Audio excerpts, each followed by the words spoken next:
Hello everyone, and welcome to another Endgame video. I'm both nervous and excited, maybe a little bit more nervous than excited, because today's video actually marks the initiation of our journey into the Endgame. The video that came out a couple of days ago was meant to inspire you, was meant to set the tone, set the table, and help us understand why it's even worth studying Endgames.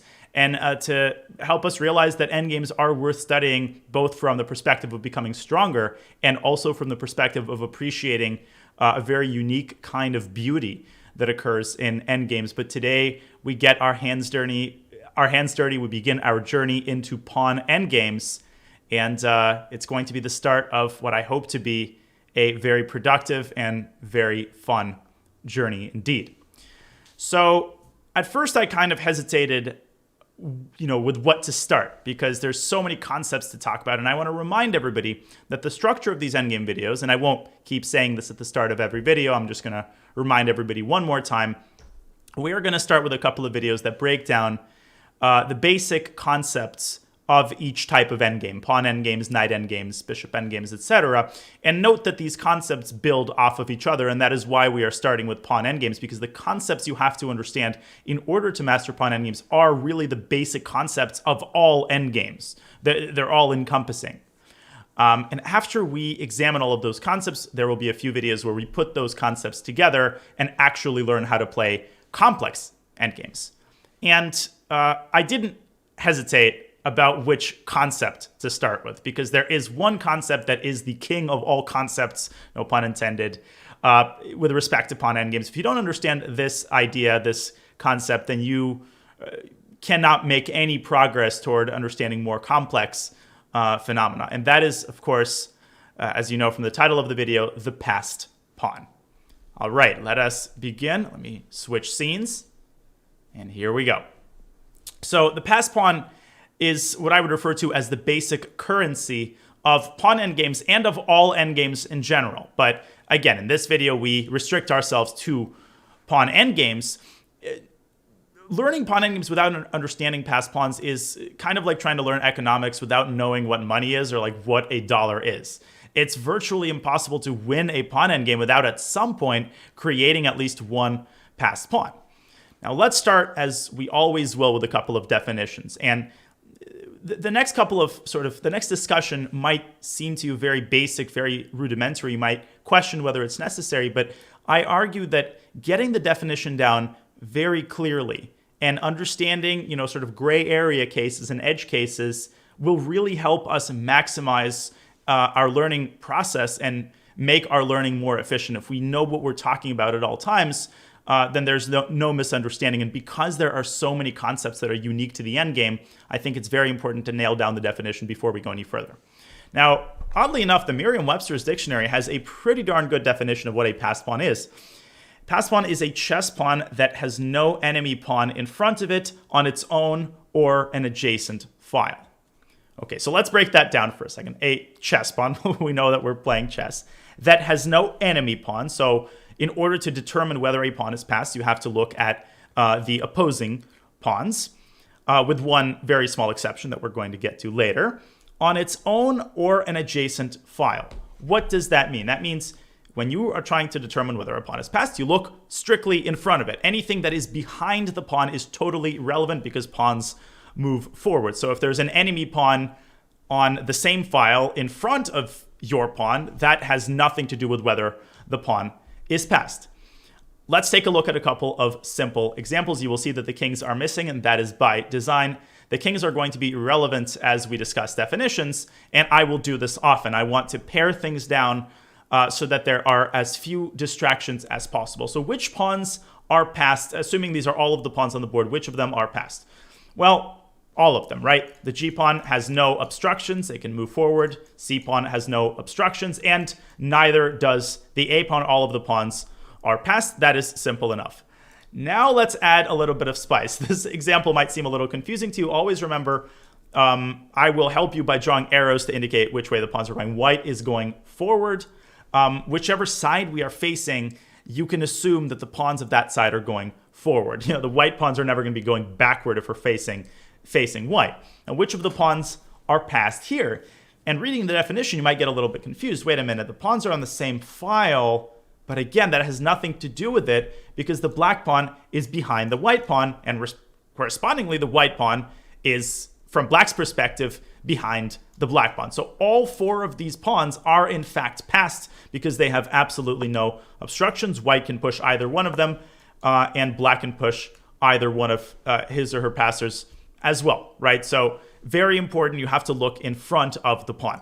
One more clarifying example, let's take a look at this position. And here perhaps you can pause the video and identify which of white's and black's pawns are in fact passers. And before you do that, I will use passed pawns and passers interchangeably. Passer is just a shortened way of saying passed pawn, so I'm going to usually say that. So passer, passed pawn, exactly the same thing. I'll give you a couple of moments to think about which pawns are passed here.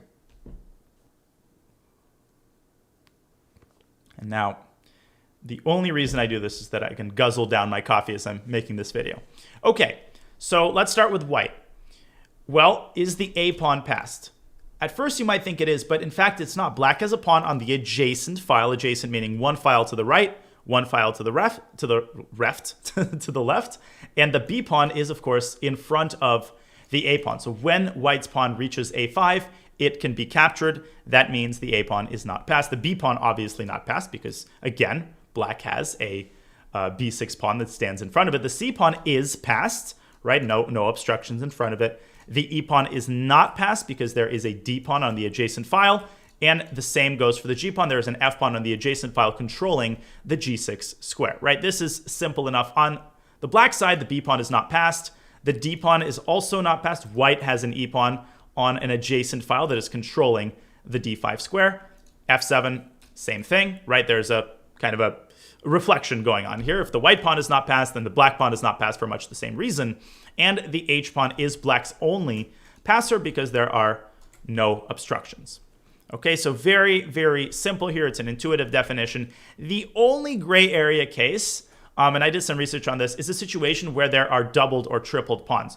Are the pawns that I highlighted in red considered passed, right? There is no enemy pawn in front of them, but there's your pawn in front of them. What I found on a website called Chess Programming that is designed to help people program chess computers, they claim that these pawns in red are not passed. And I kind of intuitively agree with that idea, right? The spirit of a passed pawn is that you should be able to push it until promotion, and you literally cannot push these other pawns. In the previous video, the inspiration video, I did refer to doubled pawns as all being passed, but from now on, if we will get these cases, which are going to be very rare, then I will not refer to these, the second pawn in a doubled pawn situation as passed. Only the green pawn here is strictly speaking passed, and if it promotes, yeah, then the C3 pawn becomes passed, and if that pawn promotes, then the C2 pawn becomes passed. You get the point. Okay, now that we have the definition down, let's start getting to the meat. We know what a passed pawn is. How do you create one? Like, great, passed pawns are great. How do you make one? Well, that's also simple enough. There are 2 methods that we are going to concern ourselves with in this video. There is a third method that we'll have an entire video dedicated to it. That is pawn breakthrough, and I will talk a little bit about that here just to let you know what that is. But that is important enough of a concept in pawn endgames that it requires its own entire video. Now, the first method is what I call the king capture method. It's where your king captures the enemy pawns that are obstructing one of your pawns, and when you do that, your pawn becomes passed. Again, all of this, none of this is supposed to be tricky. All of this is supposed to be very intuitive. So in this position, it's white to play. White's going forward.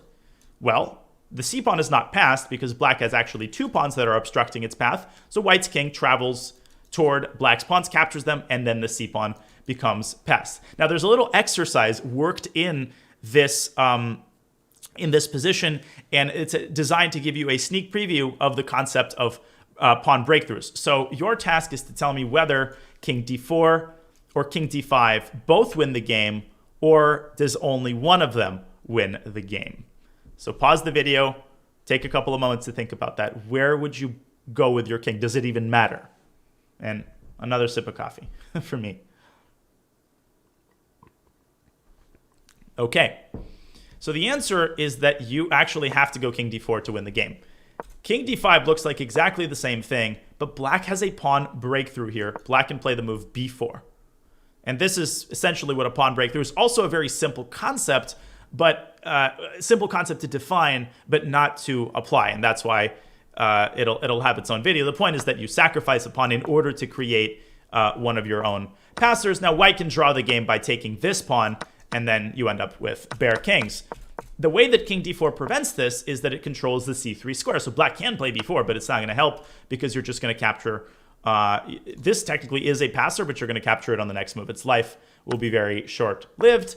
If black tries to bring his own king down, he loses the race. King c5, king takes b5, and just in the nick of time, you're able to take the c4 pawn, and this is a winning. Pawn endgame. I haven't fully decided yet whether I will be making videos on theoretical endgames that you should kind of know and remember, this being one of them, king and pawn versus king endgames. I probably will, but that will all be done separately. That is, of course, something that you can learn, but resources on theoretical endgames are a lot more plentiful than resources on just understanding endgames as a whole. So stay tuned for that. I'll let you know whether videos on this will be coming as well. But that's beside the point. The point is that this is the king capture method. You use your king to take your opponent's pawns. More commonly, you use just your pawns to create a pass pawn, and that is what I call the pawn advance method. Not particularly original names, but it gets the job done. That is where you have a pawn majority, and you use that pawn majority to create a pass pawn. This is incredibly intuitive as well. Let's take a look at an example. You have B and A versus B. That's a pawn majority. It's a 2-on-1. How does white create a pass pawn out of it? Simple enough. Well, you identify the pawn that is ultimately going to be passed, and it's usually the one that's located adjacent to where the obstruction is. So in this case, the A pawn is the one that is going to ultimately be passed, and then you push it. You play A4. Let's say black tries to get his king closer, and then you play A5. Black can trade, black can ignore, it doesn't matter. A5, this is already a passed pawn. This is another slight gray area, like, do we call this pawn passed right now, or is it only passed now? I think we call it passed at this exact moment, because its path toward promotion is unobstructed. Okay, so black takes, for example, you take back, and as a matter of fact, black is unable to stop the pawn by a couple of tempi. White promotes to a queen. Now, there are, of course, some pitfalls. It would not be advisable to go b5 in a situation like this. In this particular instance, b5 wins the game, but that's beside the point. You can see what the problem is. The problem now is that in order to create a pass pawn, you are going to have to sacrifice one of your pawns and often allow your opponent to create a pass pawn of their own, which is, generally speaking, less advisable than not doing that. So that's the pawn advance method. Now, in order to fully understand the pawn advance method, you have to understand the PPP rule. And the PPP rule, all of it, done in my own laboratory, and these might be awkward names, but hopefully will help you remember things. PPP stands for push the prospective passer. Not perspective, but prospective, like the pawn that's going to become the passer. That's just what I talked about, right? In terms of which pawn to start pushing, you want to start pushing the pawn that ultimately will end up being the passer. And I think this was first formulated by Aaron Nimzowitsch, who was a very famous chess thinker and obviously very strong chess player, who wrote a book called My System, I think in the early 20th century.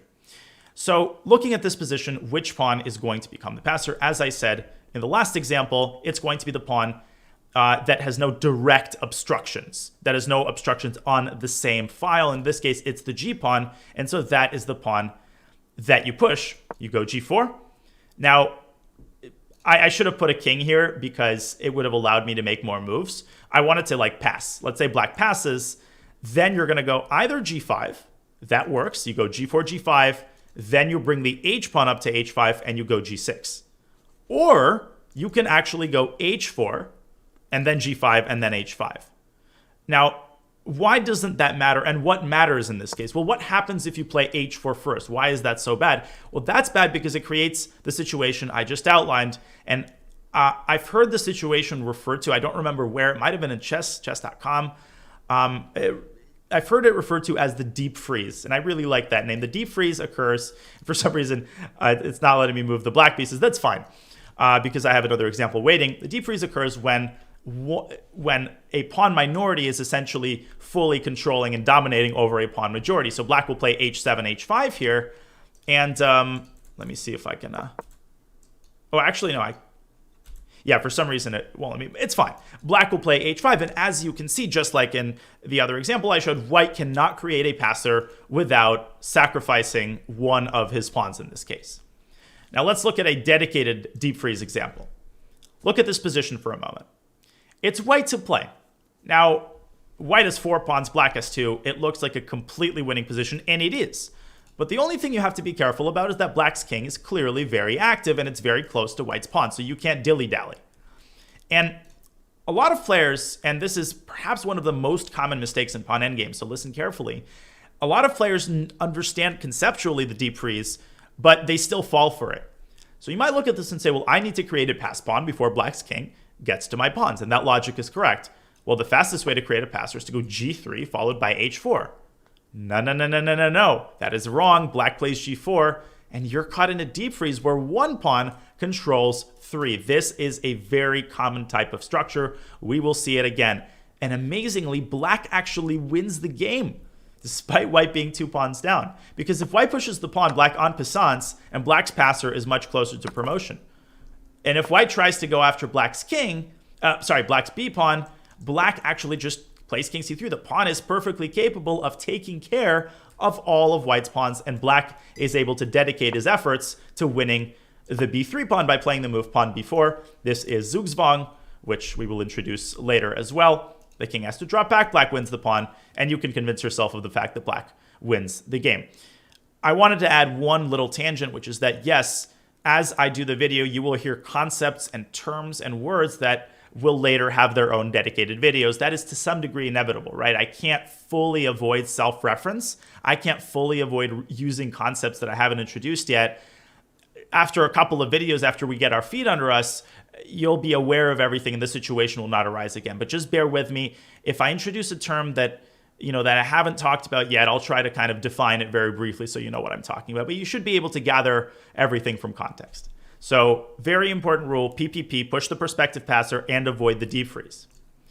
Now, creating a passer still might sound very easy, but it gets harder when you've got more pawns. Like in a 2-on-1 pawn majority situation, creating a passer is generally very straightforward. But when we add more pawns, when we have a 3-on-2 even, the process is a lot harder and it's a lot more cumbersome. It takes more moves. Let's take a look at this position. So how does white create a passer here? Well, again, I should have probably added kings to the board because it would have allowed me to move pieces. But it's okay. For this one, we can visualize things in our head. So it's not even clear what the perspective passer is, but using our rule, we can determine that. Is there a pawn that has no pawn directly in front of it? Yes, it's the f pawn. So that's going to be our passer. So do we push the perspective passer? We can play f4. That is one way of creating the passer. We play f4. Then we do not play h3 because that allows a deep freeze situation with h4. So that makes sense. Black plays h4. That's a deep freeze. So what we want to do is we want to push f4. Then we play g3 to stop h4. Only then do we play h3. Then we play g4 and f5. That's 1, 2, 3, 4, 5 moves. That's a staggering amount of moves until a pass pawn can be created. There is an alternative method. You can play h4 first. Yes, that's a violation of the rule. You don't push the perspective passer, but you kind of deep freeze black's pawns. And can you pause the video and find what the subsequent moves are? This is actually a more efficient method. Coffee time for me. Okay, so the method is to play f3 and then g4. If black takes, then you create a passed h pawn. If black doesn't take, then you are the one to take, and then you push your f pawn all the way forward. So with a 3-on-2, more moves are required, but it's still relatively straightforward, and the rules still hold. Continuing, the question of how to create passers, of course, very often your king has to be involved in order to break a deep freeze situation, right? Let's consider this position very quickly. It's white to play. Can white create a passer on the king side? Well, it's a 3-on-2, but it's a deep freeze because black is controlling the g4 square with 2 pawns. And the answer is that yes, you can create a passer, but you'll need the assistance of your king. You need to play the move h3. Okay, doesn't matter where black goes. Let's say black moves his king, and rather than going g4, you start by bringing your king up to f3, black chills, and then you play g4. So you use your king to create a passer, and after the trade, voila, we have our passed f-pawn. So now we talked about how to create passed pawns, right? Also pretty straightforward. The king capture method, the pawn advance method, we talked about PPP. I cautioned you against avoiding the deep freeze, and we talked about using the king to set up a trade that creates a passer. Now, look at the position that's in front of you.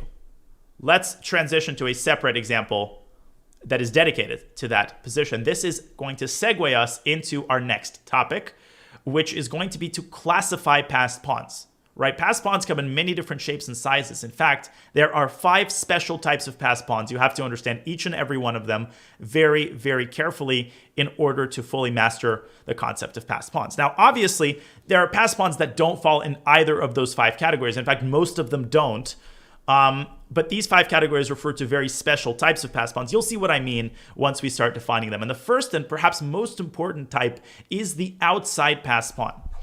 Now, the outside passed pawn is formally defined as the passer on the leftmost or rightmost file relative to the other passers and relative to the other pawns.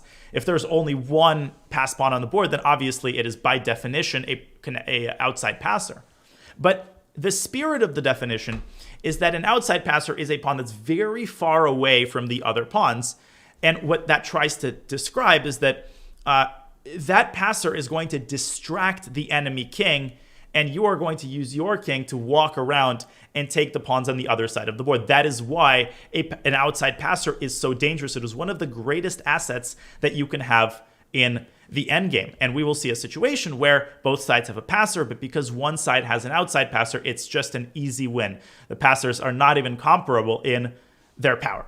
So let me describe that method here through this example. How does white win this position? Well, if you know king and pawn versus king endgames pretty well, you'll know that if we remove the a pawns from the board, this is a draw. If you don't, you can just sort of take a little detour, set this up on a board, and try to work out why it's a draw. But with the pawns, white wins quite straightforwardly. How does white win? Well, you don't play f5. That's the one thing you don't want to do, because this, as you'll see, creates a burden. White has to keep this pawn protected. Instead, what you want to do is walk around. You go king f3. You don't need to push the pawn. That's not the point. The point is just to use the pawn as a decoy. King f5, king e3. Now, black has to step back, and this is where we make a run for it. Boom, king d4. Run. Black has to take the pawn. Run. And we win by a tempo. Black almost makes it to the promised land. No. This is called shouldering. This will also be in a video. We stop black's king from reaching the c file, and now the red carpet is unrolled. We push the pawn forward, once again, to the promised land. So let me just repeat that really fast, because I know I went quickly.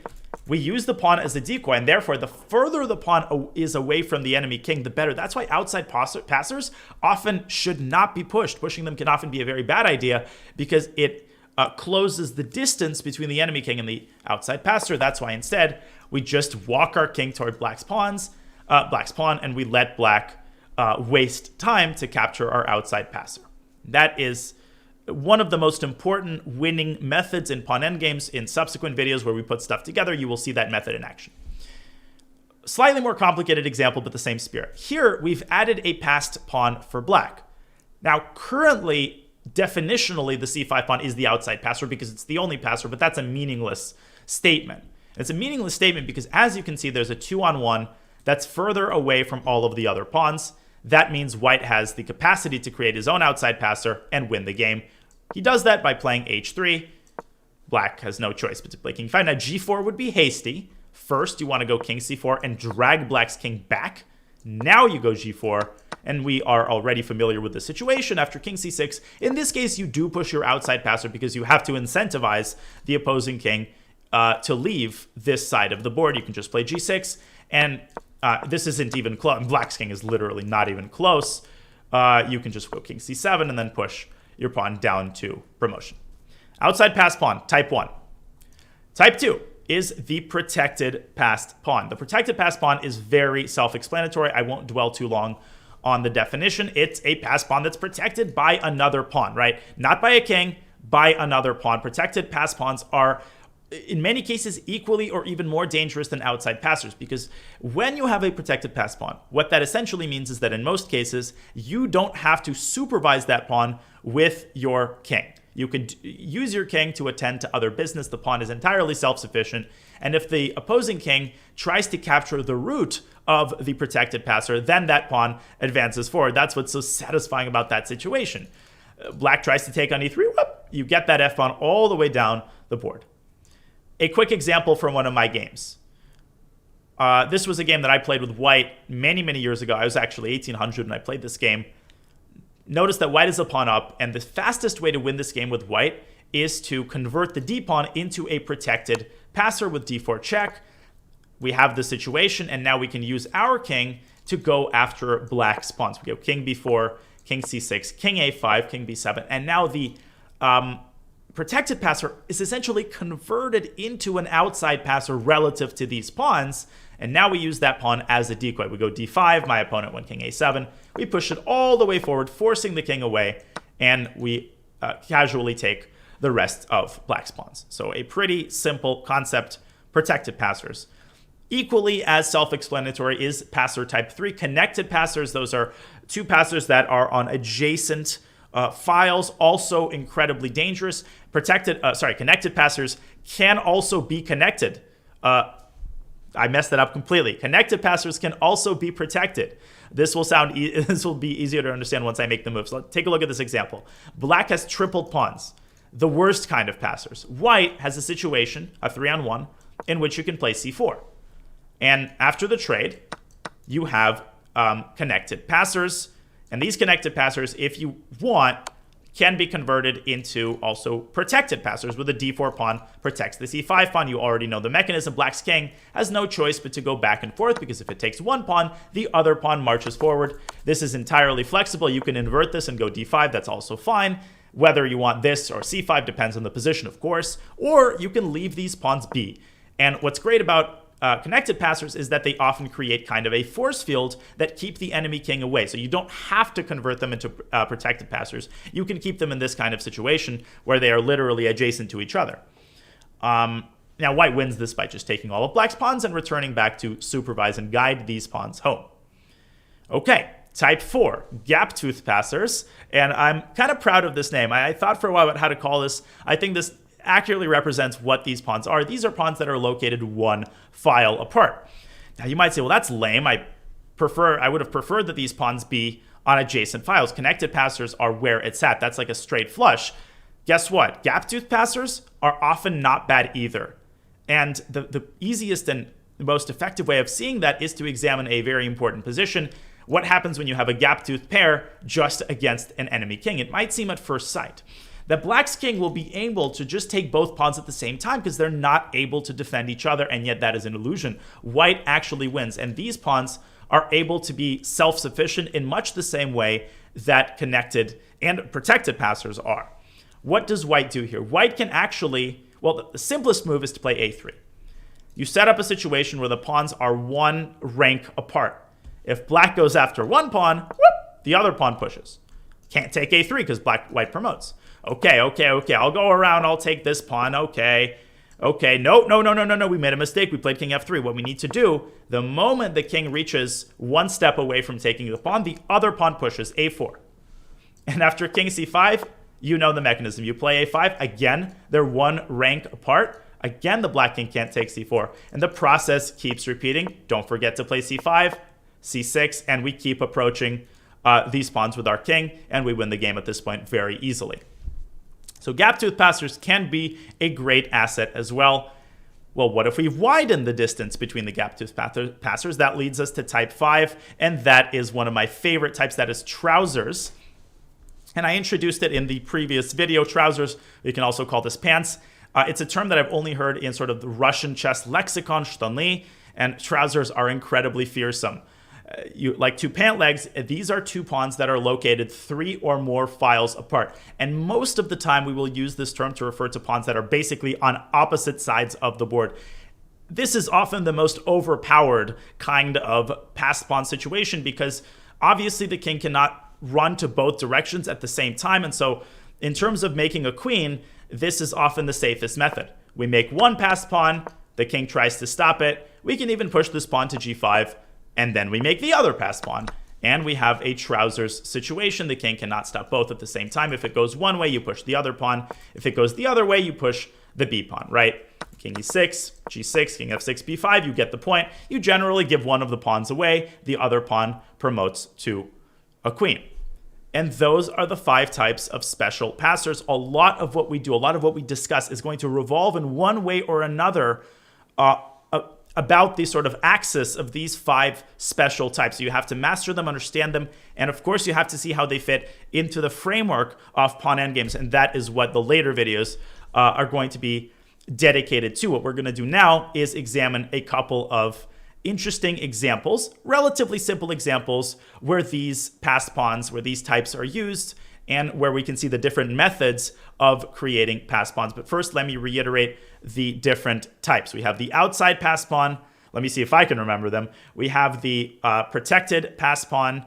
We have connected passed pawns, plural. We have gap-toothed passed pawns, and we have trousers or pants, which are pawns that are on either side of the board. Okay, so let's begin here with an example. Let me flip the board. We're going to look at, let me see how many examples I have. 1, 2, 3, 4, 5, 6, 7. I have 7 examples, so it's already been 30 minutes. Let's see if we can fit those into the next 15 minutes or so. I don't want these videos to be too long, but again, if you have to go somewhere, this is the part of the video. We've completed the sort of theoretical part.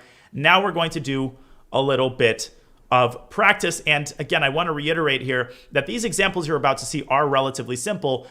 As you look at them, you might say, well, this isn't what the kinds of endgames that I get in my games, and they're not supposed to be. Be patient. We will look at actual long and elaborate pawn endgames, but we're not there yet. We need to cement these concepts first. As an appetizer, let's take a look at a game of the great Robert James Fischer, Bobby Fischer, who had the black pieces in this position against a strong master. So it's black to play. Now, first thing you should see is that black is up a pawn, but white's king is quite well placed. It's attacking e5, and you might also notice that the c4 pawn is very weak, and it's within reach of the white king. So pause the video here, take maybe a minute or two, see if you can find the very ingenious method with which Bobby won the game in just 2 moves. Okay. So a lot of people here, I think, would be tempted to play f6, right? Defend the pawn. The problem with the move f6 is that white runs to d5. Notice that white has the potential to create an outside passer if he takes c4. And if we just sort of screw around, right? If we just sort of, I don't know, king g5, well, white takes on c4. And the issue is that if you can now say, wait a minute, I can create a passed pawn. If you play h4, you're actually going to lose, because by the time that black is able to take this pawn, white is going to create a passed pawn on the other side of the board. In fact, the most accurate move is king d5, king g3, king e4. White defends f3, and now white wins by pushing these pawns and creating an outside passer. That doesn't work. Now, in this position, you have a much more efficient way of creating a passer. You can play f5, and after b4, you can play f4. Now, I guess you could call this a type of pawn breakthrough, but it really isn't. It doesn't involve a sacrifice. There's a problem here. After e takes f4, white is able to stop the h-pawn. White is in time. And if you play king takes a4, then white starts pushing his own pawn. a4, b5. You get a trade and you get a pawn race, which will be the subject of the next video. The pawns are running up the board in tandem. And you get this endgame, which I haven't plugged this into table bases, but I think this is drawable. And even if it's not, this is an incredibly hard endgame for black to win. So none of this seems convincing in the least. And the culprit is actually the initial move. Rather than playing f6, Fischer makes an absolutely genius move. He plays f5 check. What the heck? This looks like it loses on the spot. He's just giving away the e5 pawn. What is he doing? Well, what he identified is that the h-pawn, the idea of creating an outside h-pawn, is correct. But the method of doing so was wrong. We shouldn't give up the c4 pawn and let white do the same. Instead, we give up the e5 pawn. We get our king to g5, and white is in Zugzwang, a situation in which essentially every move allows black to push the f-pawn to f4. And that is because white doesn't have any good pawn moves. Cardoso played a4. Fischer responded with a5, and now white is officially in Zugzwang. If you push the b pawn, black takes it. If you push the f pawn, black infiltrates to g4, takes g3, and then pushes the h pawn. And if the king steps away, then black plays f4. This is an outside passer. It is unstoppable. The pawn count doesn't matter, and black wins the game. So Cardoso resigned after the move a5. So a very nice little way of using the outside passer and understanding that you often have to sacrifice pawns for the greater good. It's not about the quantity of passed pawns, it's about the quality. Next position is from the career of Ulf Andersson, a Swedish grandmaster who is considered one of the best endgame players of all time. We will consider a lot of examples from his career. This is a pretty simple one. He has the white pieces here. The queens are still on the board, and Andersson is trying to decide whether to trade queens. Pause the video and try to answer the question yourself. Well, the answer, as you can probably glean from the fact that this is a video on pawn endgames, is yes, you should trade the queens. But what do you do now? Well, we have one passed pawn on h4. So if only we could have some trousers, I mean, that would be nice, but they're all in the laundry. Well, no, there's one that's clean. We can play the move e4, e5. Again, technically this is a pawn breakthrough, but it's a very, very simple one. The point is to get rid of the d6 pawn, and black resigned immediately because after fe, black has no choice but to do something with the d pawn. D takes e5, and a classic case of trousers. The e-pawns are easily restrained by white's king, while white's c and h pawns are totally unrestrainable. h5, c6, I mean, this isn't even close. Black can have several extra tempi, and he still wouldn't be able to catch the c pawn. And so after e5, Andersson's opponent, a grandmaster, resigned the game. Simple creation of trousers. Next position. Okay, so this also comes from Ulf Andersson's career. He's playing actually a very strong international master, and what this example will show is that even the strongest players make elementary mistakes that stem from a lack of understanding of how pawn endgames and frequently passed pawns work. And this is not meant to embarrass them. I've made many of those mistakes myself, but it's a very good idea to learn from those mistakes. Now, in this position, Andersson has just played the move g4. What do you notice? Well, hopefully you notice that we have a type of special passed pawn. We have a protected passed pawn on d5, and it's protected by an entire pawn chain, which is the best kind of protected passer, right? Black has absolutely no chance of ever winning this pawn. That black would have to go to b2 and then capture all of these pawns. And so white has all of the time in the world to do what he wants to do. The problem is that the sort of entryway is very, very narrow. And if black can block it with his king, you might get a fortress situation where white cannot make progress. So that's exactly what black was thinking, and black made the move g6, g5. This is a very instructive mistake. It's a decisive mistake that loses the game. Now, how would you describe why do you think this move is a mistake? See if you can verbalize it. Well, the reason it's a mistake is because black self-deep freezes his own pawns. Black creates a situation where he can essentially never play h5 and create a passer without allowing trousers.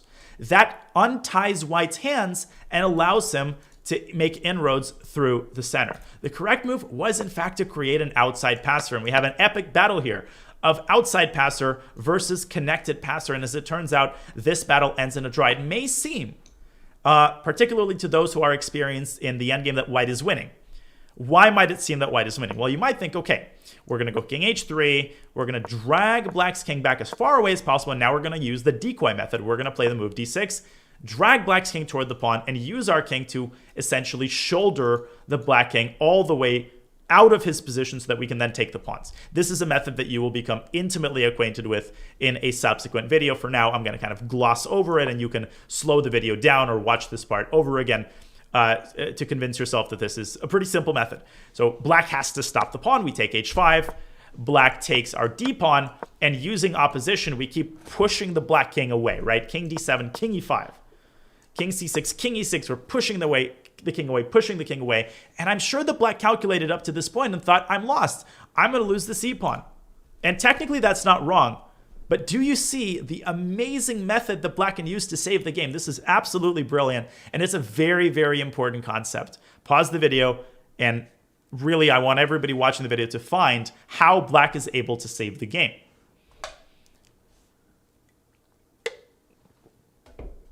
Okay, the way to save the game is to use stalemate. You go king b6, king d6, and now king a5. This is one of my favorite defensive ideas. And you cannot take the pawn on c5. I mean, you can, but this is stalemate. Now, you might say, well, is it really impossible to avoid stalemate? Well, yes, it is. Because otherwise, black just toggles between these two squares. And the moment that you approach c6, b7, c5 at stalemate, obviously white can't push the a pawn because black takes it or en passant it. And that's the end of the story. That's it. There is simply nothing that that can be done in this position. There's absolutely nothing that can be done in this position. Black draws the game. So in most cases, when you have a protected pass pawn against an outside pass pawn, the protected pass pawn wins the battle because it's protected, because essentially the enemy king has to stay close to it, while our king has a much wider radius, right? Because it doesn't have to keep the pawn protected, while an outside pass pawn still needs to be protected by the king, right? It's not immune to capture. Now, how does g5 lose the game? Well, here's what happens. Andersson plays king f3. Black plays king f7, king e4, king f6. This is the situation that black was relying on, thinking, well, white cannot make progress. And here we use the decoy method once again. We go d6, d7, distracting the black king. And now which way do you go? Well, it might be tempting to go this way because it looks like white is able to capture both pawns and create an outside passer, but that's an illusion. If you actually calculate after king d6, king g6, king e5, white actually loses the game. King takes h6, king f4, king h5, and now black has a waiting move, a5, the subject of another video on extra or waiting moves, and white is in Zugzwang. You got to move the king, relinquishing the g4 pawn. So that's not the right way to go. But remember, we've got the black pawns in a deep freeze. We don't need to go this way. We can go this way. We can go king d5.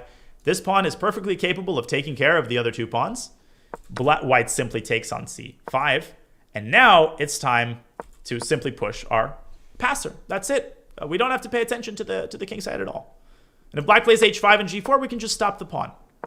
And Andersson won after c6. Black resigned because after king d8, king d6, king c8, c7, black has nothing better than now to push. And you might say, wait a minute, well, we can't stop black's pawn. But it doesn't take long to realize, hopefully, that white can push his own pawn. And we promote with check, and we win the game. So a great illustration of a strong player not appreciating how the notion of deep freezing can really hurt your chances. Okay, so let's continue with an example from the great Tigran Petrosian, the world champion. And again, we don't start with a pawn endgame, but we will get there very quickly. So Petrosian has the white pieces here. He's got a great position. He's got a beautiful knight on f6. He's threatening to infiltrate, and his opponent finds a very ingenious idea, and that's the move knight f7 to h6. And the idea is to get this knight over to f5 to an active square. And if white takes on h6, then black takes the knight. And then, as Liebert was probably calculating, h7, rook e8, and black is able to stop the pawn. Everything looks pretty hunky-dory here. But Petrosian saw one step further than his opponent, and Petrosian forces the rook trade with the move rook a3 to e3. Okay, well, how do we evaluate this pawn endgame? Well, the way that we evaluate this pawn endgame is by understanding that white has an outside passer. And the fact that this outside passer is a weakness doesn't matter. The fact that it exists is a lot more important. Black has no choice but to go around and try to capture it. And in this position, all that remains is to figure out a way to make inroads into black's position. And this is where we apply a simple pawn trade. We play the move f5. Notice that if black plays g5, we establish gap-toothed pawns, which means the black king cannot go in either direction. And then we easily capture black's pawn and win the game. So black has to go king h7. That's a nice defensive move. Now the move f6 would be a huge mistake because the pawn is restrained, and black gets trousers. So instead, Petrosian takes. And now Petrosian makes an incredibly important move. You might be very tempted to play h7 and king f5, right? Going around and taking all of black's pawns, but it's not that simple. After king g7, king e6, black has a hidden defensive resource. And it technically, again, is a pawn breakthrough. Black has the move b6, b5, cb, and now d5. And guess what? All of a sudden, black creates a protected pass pawn. And because it's protected, black has the time to walk to the other side of the board with his king and save a draw. And you can trust me on this. In the interest of time, we won't go all the way down this variation, but this is a draw. And so for that reason, in this position, Petrosian has to play in a much more careful and ingenious way. How do we prevent black from creating an outside protected passer? Well, we do that by literally putting a pawn in the way. We go b4, b5. That's all that you need to do. King takes h6, king f5, and now everything works perfectly, because if black plays d5, you simply take it. And after cd, this is no longer protected. You take this pawn, you come around, and you use the king capture method to create a set of 2 pass pawns to promote them. So this example shows the power of outside pass pawns, but it also shows us that we can never fall asleep on our opponent's potential pass pawn creation ideas. Even if the king is not involved, pawns in and of themselves, on their own, can be incredibly powerful. And you're going to continue to see this as we explore various examples. Now, again, in the interest of time, I can see that the video has been going for 45 minutes. I'm planning to show 3 more examples, but again, we're going to cut off 2 of them, and we're going to assign them to a later video. Again, I'm exploring here, right? I don't know how long any of this will take. This is all still exploratory, so please forgive me if the pacing isn't exactly what you imagined it to be. So let me see which example I want to give you. This is one of them. This is another one. Let me think for a second. This is a Carlsen game. This is a great position, but still, this is a little outside the scope. This one I can just show you really quickly. Basically, the idea in this example is to play the move g5 check and create a deep freeze situation against the black pawns, right? That's basically all it is. And a little bit later on in the game, white creates a gap-toothed pawn situation. The pawns are basically self-sufficient, and you're able to use your king to win both of black's pawns. So this is a pretty self-explanatory example. This is the one I want to talk about, and it's not because it comes from one of my games. It's just because this is a bit of a segue into sort of the larger context of things, because this is a bit of a longer pawn endgame, and it might not be immediately apparent who's winning here or what to do. So it's white to play. And what you should notice here is that you have a pawn majority situation. White is a 4-on-3, and black has a 3-on-2. And in these kinds of situations, what people very often do is they focus too much on creating a pass pawn and not enough on positioning your king properly. To that end, if you play the move c4, you allow black's king to infiltrate to the center. And that is a huge concession, because now your pawns are no longer moving, right? Black has frozen them with his king.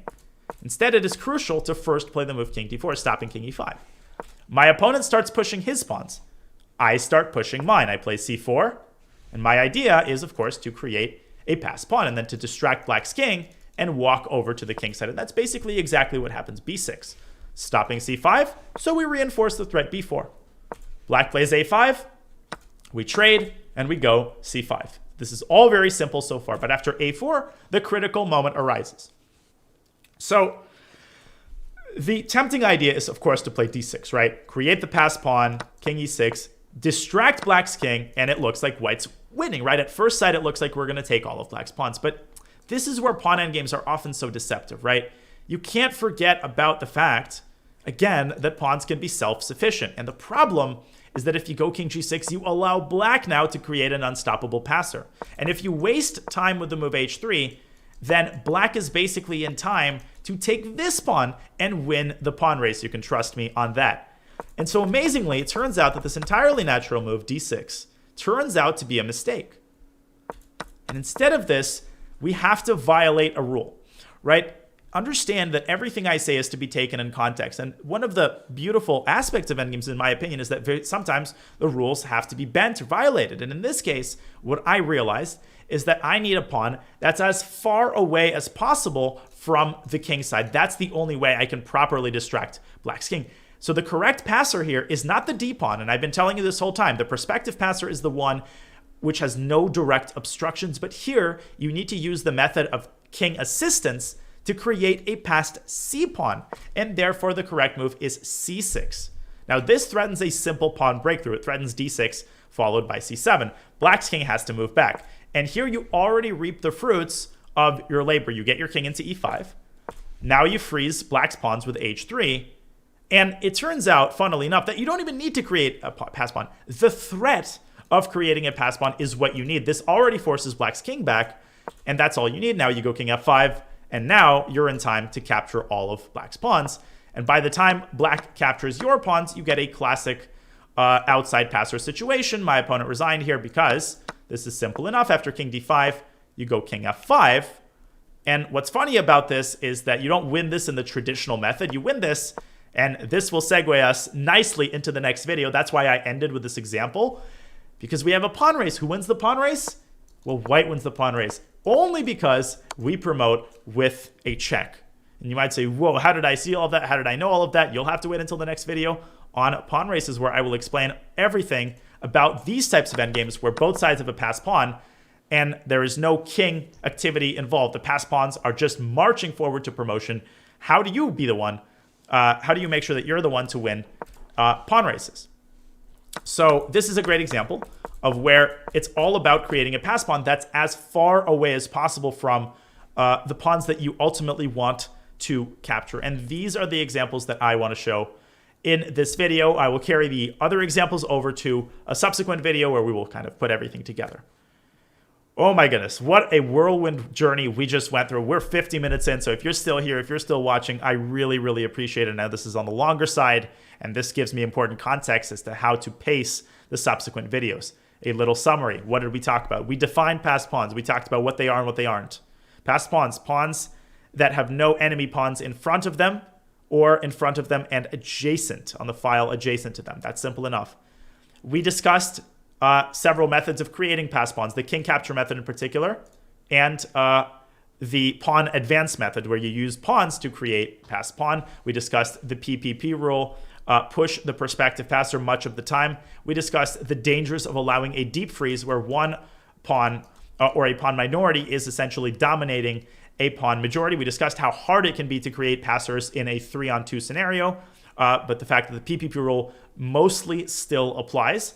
Then we transitioned to using the king, one more way of creating a passer, using your king to push a pawn majority. And then we transitioned to the 5 types of passers. Of course, we have the outside passed pawn, the protected passed pawn, connected passed pawns, gap-toothed passed pawns, and finally, trousers or pants. And then, of course, there are passed pawns that don't fall into any of these categories. If black had a passed pawn, for example, you might say, well, what do I mean by that? Well, what I mean by that is, for example, let me just, so for instance, and where was the example I wanted to show?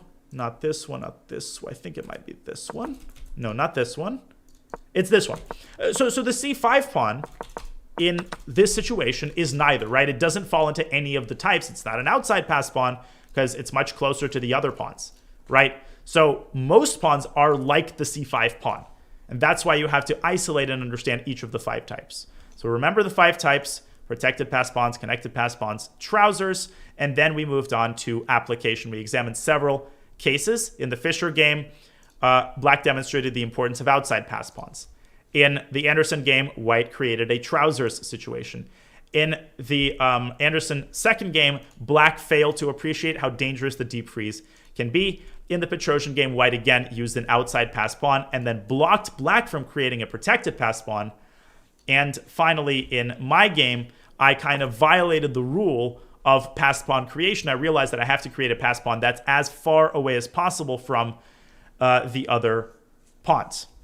And of course, there are so many more examples to examine, but don't be discouraged. We will look at them. We will have many, many more pawn endgame interactions, but I think this is a good place to stop. I hope this gives you good context on passed pawns and helps you understand how they fit in the overall context. The next video will be about pawn races, and I hope to record it within the next day or two. Please feel free to leave honest feedback. Again, this is a series in production. This is just the start, and I want to make this better and better as I go along. So thank you, everybody, so much for listening and for watching and for the wholesome support and positive feedback. Thank you, everybody, and I'll see you in the next video.